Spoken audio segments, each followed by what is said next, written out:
आज मैं आपके साथ बात करने जा रहा हूँ राइटर कोचेरी शिबू द्वारा लिखी गई किताब अमंग्स द बिलीवर के बारे में। तो ये कहानी मुख्य तौर पर 3 लोगों के इर्द गिर्द घूमती है, जो कि हैं नंद, खुसरू और रेखा। तो ये किताब बिल्कुल एक प्रेम गाथा है, जो कि युद्धग्रस्त अफगानिस्तान और यूक्रेन की पृष्ठभूमि पर आधारित है।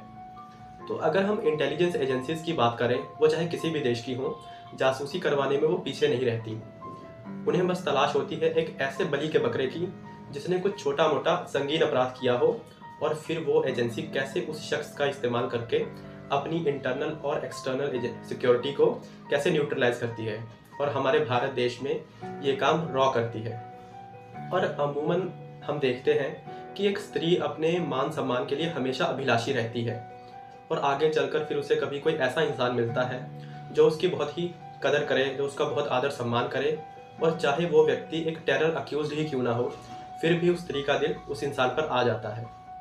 तो बेसिकली इस किताब में, इस कहानी में जो भी जासूसी की जा रही है वो एक वीडियो के लिए की जा रही है, और उस वीडियो के पीछे कई देशों की इंटेलिजेंस एजेंसीज पड़ी हुई हैं। तो वो जो वीडियो है वो एक 26/11 मुंबई टेरर अटैक से रिलेटेड है, और अगर किसी के भी हाथ में वो वीडियो लग जाए तो इतिहास की दिशा ही बदल सकती है। और ये किताब पढ़ते हुए आपको लगेगा कि बहुत से कैरेक्टर्स का कॉन्टीन्यूसली आगमन हो रहा है। तो लेकिन मुझे ऐसा लगता है कि एक स्पाई, सस्पेंस और थ्रिलर जैसी किताब में बहुत से कैरेक्टर्स का होना लाजमी है। तो जैसे कि मैंने शुरुआत में कहा था कि ये किताब एक प्रेम गाथा है, तो क्या अंत में खुसरू और रेखा मिल पाएंगे? क्या खुसरू और रेखा की प्रेम कहानी मुकम्मल हो पाएगी? इसका पता तो आपको किताब पढ़कर ही चलेगा।